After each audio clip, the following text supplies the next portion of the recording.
فاعلم أنه لا إله إلا الله واستغفر لذنبك وللمؤمنين والمؤمنات والله يعلم متقلبكم ومثواكم. الحمد لله رب العالمين والصلاة والسلام على أشرف الأنبياء والمرسلين وعلى آله وأصحابه أجمعين وعلى من تبعهم بإحسان إلى يوم الدين. اللهم علمنا ما ينفعنا وانفعنا بما علمتنا وزدنا علما. وقال الله عز وجل: الله لا إله إلا هو الحي القيوم لا تأخذه سنة ولا نوم له ما في السماوات وما في الأرض من ذا الذي يشفع عنده إلا بإذنه يعلم ما بين أيديهم وما خلفهم ولا يحيطون بشيء من علمه إلا بما شاء وسع كرسيه السماوات والأرض ولا يؤوده حفظهما وهو العلي العظيم. میں نے آپ کے سامنے سورہ بقرہ آیت نمبر 250 پر 5 کی تلاوت کی. یہ آیت مشہور ہے آیت الکرسی کے نام سے. آیت الکرسی کے نام سے جان لوگوں میں مشہور ہے. سب سے پہلے اس آیت کی فضیلت کیا ہے؟ آیت الکرسی کی فضیلت کیا ہے؟ پہلی جو فضیلت ہے کہ ایک مرتبہ آپ صلی اللہ علیہ وسلم ابی بن کعب رضی اللہ عنہ سے کہتے ہیں کہ ابی مجھے بتاؤ کہ قرآن کی سب سے عظیم آیت کون سی ہے؟ ای آیہ اعظم فی کتاب اللہ، یعنی کہ سب سے عظیم آیت کون سی ہے؟ تو اس کے بعد آپ صلی اللہ علیہ وسلم کہتے ہیں کہ جو نا یہ سب سے عظیم آیت قرآن کی کون سی ہے؟ آیت الکرسی ہے. سب سے عظیم آیت پورے قرآن میں کون سی؟ آیت الکرسی ہے. کیوں؟ یہاں ایک سوال یہ اٹھتا ہے کہ کیوں سب سے عظیم آیت یہ ہے؟ کیونکہ اس میں اللہ کے بارے میں ذکر ہے، کیونکہ اس میں توحید کے بارے میں ذکر ہے. توحید کا علم سب سے افضل علم ہے. جیسا کہ امام طحاوی جو ذکر کرتے ہیں کہ توحید کا علم سب سے افضل علم ہے، کیونکہ اس آیت میں توحید کا ذکر ہے. یہ پہلی فضیلت ہے کہ تمام آیتوں کا سردار ہے. کیا؟ آیت الکرسی.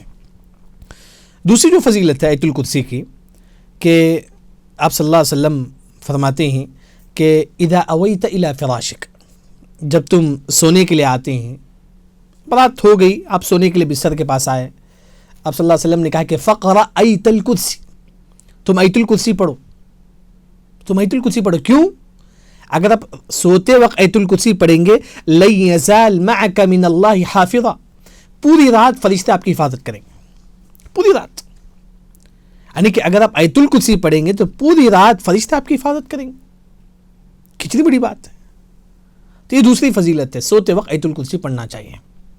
تیسری جو چیز ہے وہ یہ ہے کہ آپ صلی اللہ علیہ وسلم نے کہا من قرأ آیت الکرسی دبر کل صلاۃ، نماز ہو گئی، ظہر نماز ہو گئی، سلام پھرے آپ آیت الکرسی پڑھو. ہر نماز کے بعد تم آیت الکرسی پڑھو. حدیث میں آتا ہے کہ اگر تم ہر نماز کے بعد آیت الکرسی پڑھیں گے لم یمنع من دخول الجنۃ الا الموت، اگر اسی وقت اگر آپ کی موت ہو جائے تو آپ کو کیا ملے گی؟ جنت ملے گی، اگر آپ توحید پرست ہیں تو. گویا کہ آیت الکرسی کی 3 فضیلت ہو گئی. ایک عظیم آیت ہے، دوسرا سوتے وقت اگر آپ پڑھیں گے تو پوری رات فرشتے آپ کی حفاظت کریں گے، تیسری جو چیز ہے ہر فرض نماز کے بعد آیت الکرسی پڑھنا چاہیے. یہاں ایک جو چیز یاد رکھے کہ ہم لوگ یہ چاہتے ہیں کہ اپنے بچے کو کچھ نہ کچھ دیں. ہر انسان کی خواہش ہے کہ میرے انتقال کے بعد، میرے وفات کے بعد مجھے کچھ نہ کچھ جو ہے نا ثواب ملتا رہے. تو کم از کم آپ اپنے بچوں کو آیت الکرسی پڑھاؤ. اپنے بچوں کے لیے آدھا 1 گھنٹہ نکالو. آپ آیت الکرسی اگر آپ پڑھائیں گے، بچوں کو یاد دلائیں گے، کل آپ کی وفات کے بعد بھی بچے پڑھتے رہیں گے تو آپ کو ثواب ملتا رہے گا قبر میں. کتنے یعنی کہ انسان جو ہے نا آیت الکرسی خود بھی پڑھے، اپنے بچوں کو بھی پڑھائے.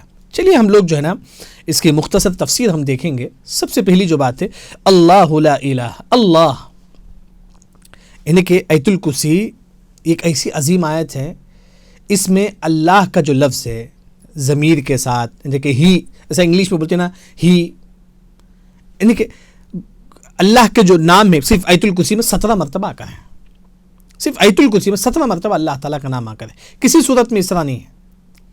اللہ لا الہ الا ہو، یہ بھی اللہ کا نام ہے، یعنی کہ ہو مطلب ضمیر ہے ہی کے معنی میں، یعنی کہ اس میں گویا کہ 17 مرتبہ اللہ کا نام آ کر ہے آیت الکرسی میں.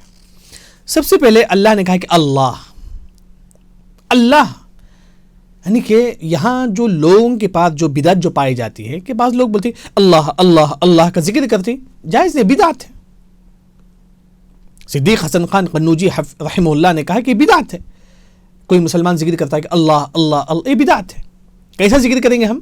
سبحان اللہ، الحمدللہ، اللہ اکبر، لا الہ الا اللہ، ایسا ذکر کریں. لیکن ایسا ذکر کرنا کہ اللہ اللہ، یہ چیز کیا ہے؟ بدعت ہے. دوسری جو بات ہے، اللہ کا جو لفظ ہے، اس کے متعلق امام ابو حنیفہ رحمہ اللہ نے کہا کہ اللہ کا لفظ اسم اعظم ہے. اللہ کا لفظ اسم اعظم. کیا مطلب ہے؟ اگر آپ دعا کریں گے کہ یا اللہ مجھے شفا دے دے، اللہ آپ کو شفا دے گا. یا اللہ مجھے مال دے دے، اللہ آپ کو مال دے گا. یعنی کہ اگر آپ اللہ کے نام سے دعا کریں گے تو آپ کی دعا قبول ہو. آپ ٹینشن ہیں، گھریلو ٹینشن، جو بھی ٹینشن ہے، اگر آپ دعا کریں کہ یا اللہ مجھے شفا دے دے، مجھے مصیبت دور کر دے، اللہ کا لفظ اگر آپ دعا میں استعمال کریں گے تو آپ کی دعا قبول ہوگی. یہ دوسری جو بات تھی مجھے اور آپ کو یاد رکھنا ہے. تیسری جو بات ہے کہ اللہ کے متعلق وہ یہ کہ بعض لوگ خدا بولتے ہیں نا کہ خدا نے کہا. صحیح بات نہیں یاد رکھیں. خدا کا جو لفظ ہے فارسی زبان میں شوہر کے لیے استعمال ہوتا ہے، تو اس وجہ سے ہم خدا کا جو لفظ استعمال نہ کریں. ہم کیا کریں؟ اللہ کا لفظ استعمال کریں. جیسا کہ آپ دیکھیں گے، ہم استاد محترم شیخ دکتور فضل الرحمان رحمہ اللہ جو مفتی تھے مالیگاؤں کے، بلکہ سعودی عرب کے کمیٹی میں بھی جو ہے نا شیخ کا نام ہے. یعنی کہ شیخ نے کہا کہ شیخ کا جو فتویٰ ہے کہ جو ہے نا اللہ کو خدا نہ کہیں. کیا کہیں؟ اللہ کو اللہ بولے. اگر آپ انگلش میں کسی نان مسلم کو سمجھانا چاہتے ہیں تو آپ بولو کہ اللہ.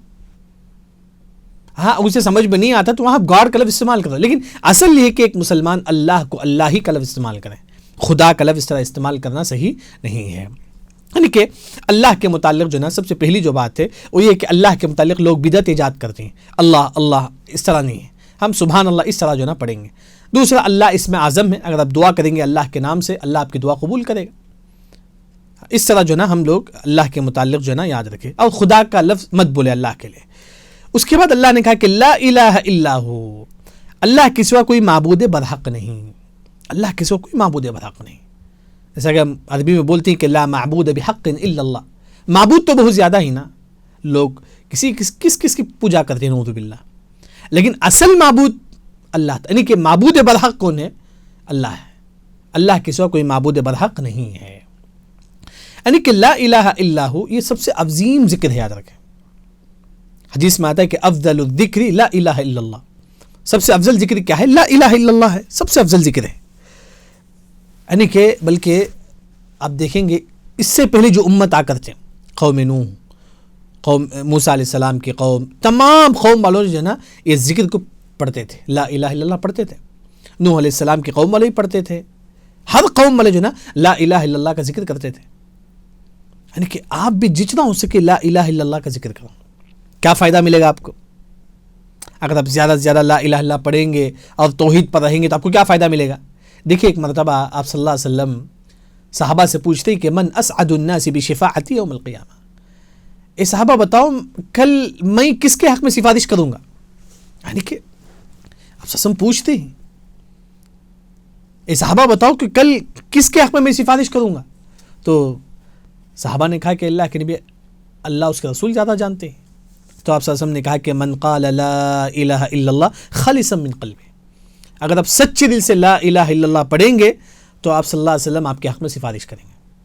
یعنی کہ اگر آپ لا الہ الا اللہ پڑھیں گے تو آپ صلی اللہ علیہ وسلم آپ کے حق میں سفارش کریں گے. فرسٹ ہے کہ توحید پرست ہو، ساتھ میں آپ لا الہ الا اللہ بھی جو ہے نا کثرت سے یعنی کہ بہت زیادہ پڑھنا چاہیے. لیکن یہاں جو لوگوں میں جو غلط فہمی جو پائی جاتی ہے، بعض لوگ کہتے ہیں لا الہ الا اللہ محمد رسول اللہ، یعنی کہ محمد رسول اللہ ذکر نہیں ہے. ہم کیا کرتے ہیں؟ لا الہ الا اللہ محمد رسول اللہ، لا الہ الا اللہ محمد رسول اللہ. یہ نہیں، ایسا ذکر نہیں ہے. صرف لا الہ الا اللہ ذکر ہے، محمد رسول اللہ ذکر نہیں ہے. بلکہ اگر آپ نبی پر پڑھنا ہی چاہتے درود پڑھو.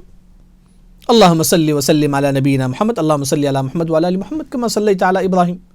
لیکن یہ جو پڑھنا کہ لا الہ الا اللہ محمد رسول اللہ، یہ صحیح نہیں ہے. اس کے بعد اللہ نے کہا کہ الحی. الحی کا مطلب ہمیشہ ہمیشہ زندہ رہنے والا. الحی ہمیشہ ہمیشہ زندہ رہنے والا. گویا کہ ہم کو موت آتی ہے، آپ کو موت آتی ہے، لیکن اللہ کو موت نہیں آتی. وہ الحی الذی لا یموت، اللہ کو کبھی موت نہیں آتی ہے. یعنی کہ اللہ تعالیٰ حی ہے. اسے سمجھنے کے لیے ایک اسرائیلی روایت ہے کہ اللہ تعالیٰ کہیں گے اے ملک الموت تمام کی روح قبض کر لو، تو ملک الموت تمام کی روح قبض کریں گے. پھر اللہ تعالیٰ پوچھیں گے اے ملک الموت کون زندہ ہے؟ تو ملک الموت کہیں گے اے اللہ تعالیٰ میں، آپ اور فرشتے. پھر اللہ تعالیٰ کہے گا کہ ملک الموت فرشتوں کی روح بھی تم قبض کر لو. تو ملک الموت جو نا پورے فرشتوں کی روح بھی قبض کر لے. پھر اللہ تعالیٰ پوچھیں گے کہ ملک الموت اب کون زندہ ہے؟ یعنی کہ اللہ کو معلوم ہے، پھر بھی اللہ تعالیٰ پوچھتے ہیں. ملک الموت کہتے ہیں کہ اللہ تعالیٰ میں اور آپ. پھر اللہ تعالیٰ کہیں گے کہ مت، اے ملک الموت تیری بھی وفات ہو جا. تو ملک الموت کی بھی روح قبض کر لی جائے گی. صرف کون باقی رہیں گے؟ اللہ. کل من علیہا فان ویبقى وجہ ربک ذو الجلال والاکرام. پورے لوگ ختم ہو جائیں گے، باقی رہنے والا ہمیشہ ہمیشہ رہنے والے کون ہے؟ اللہ تعالیٰ. الحی، ہمیشہ ہمیشہ زندہ رہیں گے اللہ تعالیٰ. القیوم، قیوم کا جو معنی ہے تمام لوگ اس کے محتاج ہیں. اللہ کسی کا محتاج نہیں ہے. ہم لوگ اللہ کے محتاج ہیں. رزق کے لیے اللہ کے محتاج ہیں. ہم ہر چیز کے لیے اللہ کے محتاج ہیں. بلکہ بعض مفسرین نے فرمایا کہ ایاک نستعین، اس کی تفسیر میں آپ یہاں بیٹھے ہوئے ہیں، آپ اٹھنے کے لیے بھی اللہ کے محتاج ہیں. آپ کے ہاتھ میں لقمہ ہے، وہ لقمہ منہ میں ڈالنے کے لیے بھی آپ اللہ کے محتاج ہیں. الحی القیوم، یعنی کہ آپ ہر چیز میں اللہ کے محتاج ہیں. تو وہی القیوم مطلب تمام لوگ اللہ کے محتاج ہیں، اللہ کسی کا محتاج نہیں ہے. یعنی کہ یہاں جو ہے نا الحی القیوم، علماء نے کہا کہ یہ اسم اعظم ہے. اسم اعظم کا مطلب کیا ہے؟ اگر آپ دعا کریں گے یا حیو یا قیوم میری دعا قبول فرما دے، تو اللہ تعالیٰ آپ کی دعا قبول کرے. جس طرح اللہ کا لفظ سے اگر دعا قبول ہوتی ہے، اسی طرح یا حیو یا قیوم پڑھیں گے تو آپ کی دعا قبول ہوگی انشاءاللہ. یا حیو یا قیوم پڑھیں گے تو دعا میں استعمال کریں، یا حیو یا قیوم مجھے رزق دے دے، یا حیو یا قیوم مجھے اولاد دے دے، تو اللہ تعالیٰ آپ کی دعا قبول کرے گا. تو دعا میں جو ہے نا خاص طور پر جو ہے نا یا حیو یا قیوم جو ہے نا ذکر کرنا چاہیں. اس کے بعد اللہ تعالیٰ یہ فرماتی ہیں کہ لا تأخذہ سنۃ ولا نوم. اللہ کو نہیں آتی ہے اللہ تعالیٰ کو کیا؟ سینہ، اونگ. سینہ بولتی ہیں اونگ، یعنی کہ جیسا کہ ہم ٹائرڈنس ہوتے ہیں اس کے بعد ہم ریلیکس ہوتے ہیں، اللہ کو ٹائرڈ بھی نہیں آتا ہے، ٹائرڈنس بھی نہیں آتا ہے. یعنی کہ سونے سے پہلے جو نا ہم کو جو نا سستی آتی ہے. سینہ یعنی کہ اللہ کو سستی بھی نہیں آتی ہے. اب جو نا بہت زیادہ جو نا تھکن ہو جاتی ہے آپ کو، اس کے بعد آپ سونے جاتی ہے، اللہ کو تھکن، یعنی کہ سینہ کا مطلب نیند سے پہلے، سونے سے پہلے آپ کو جو تھکن ہوتی ہے، جو ٹائرڈنس ہوتی ہے، اللہ کو کچھ بھی نہیں آتا. لا تأخذہ سینہ، کچھ بھی نہیں آتی اللہ تعالیٰ کو سینہ. ولا نوم، اور اللہ تعالیٰ کو نیند بھی نہیں آتی ہے. اللہ تعالیٰ کو نیند بھی نہیں آتی ہے. یہ پہلا ایپیسوڈ میں جو میں نے آپ کے سامنے ذکر کیا کہ سب سے پہلے آیت الکرسی کیا فضیلت ہے، کم از کم اتنا یاد رکھیں کہ جو نا ہر فرض نماز کے بعد آیت الکرسی آپ پڑھیں. دوسری جو بات ہے، اللہ کا جو نام ہے اسم اعظم ہے، اس کے ذریعے سے دعا قبول ہوتی ہے. الحی والقیوم بھی اسم اعظم ہے، اس کے ذریعے سے بھی دعا قبول ہوتی ہے. اسی طرح لا الہ الا ہو، یعنی کہ اگر آپ زیادہ سے زیادہ لا الہ الا اللہ پڑھیں گے، اللہ کل آپ صلی اللہ علیہ وسلم آپ کے حق میں جو ہے نا سفارش کریں گے. اور اس میں اللہ تعالیٰ یہ بھی فرماتی ہیں کہ اللہ تعالیٰ کو اونگ بھی نہیں آتی ہے، نہ ہی اللہ تعالیٰ کو نیند آتی ہے. السلام علیکم ورحمۃ اللہ وبرکاتہ.